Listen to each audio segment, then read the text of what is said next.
Ayaw kalimutan pag-subscribe.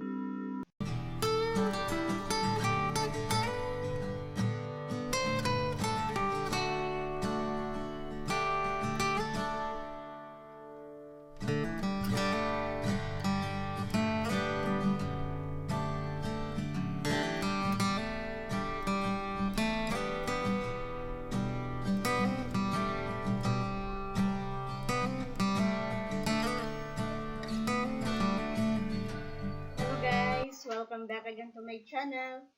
At ngayon guys, may share ako sa inyo kung paano mag-transfer ng pera to Gcash. Ito lang yung gagawin nyo guys. Madali lang po siya. Iwas pilahan din. Iwas pila ng mahaba. So, pag meron kayong Gcash guys,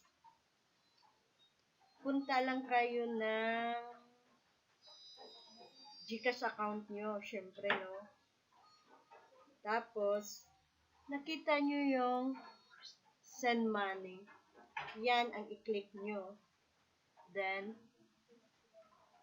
tap yung express send. Yan ang i-tap nyo. Kung gusto nyo Gcash to bank or ATM, i-click nyo lang yan. I-click nyo bank transfer. Tapos, since Gcash to Gcash tayo, i-click nyo lang yung express send. Then, enter the customer cellphone number. Siyempre guys, dapat yung cellphone niya, yun din yung account ng Gcash niya. Account number ng Gcash niya. Dapat yun ang enter mo, yung cell number niya connected doon sa Gcash account ng customer nyo. Pag meron kayong, ang tawag nito, contact list, i-click nyo lang yung sa may banda sa gilid. Yan lang ang i-click nyo para hindi na kayo mag-enter ng number. I-click nyo lang yung icon na yan na may tao para mapunta kayo sa contact list. Then, click. Tapos yung maklik yung icon sa gilid guys, i-click nyo yan, mag-appear na yung mga names ng mga contact list nyo. Kung sino yung customer mo, yun din i-click mo para magpasok yan sa receiver. Ang tawag niya, receiver.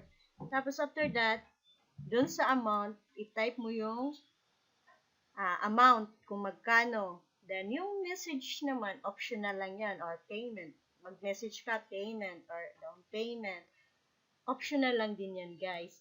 After that, pag masubmit mo na yan, mag-appear yung confirmation mo, mag-appear yun na nagpadala ka ng pera ni ganito. Tapos, dyan sa baba, i-click mo yung confirm.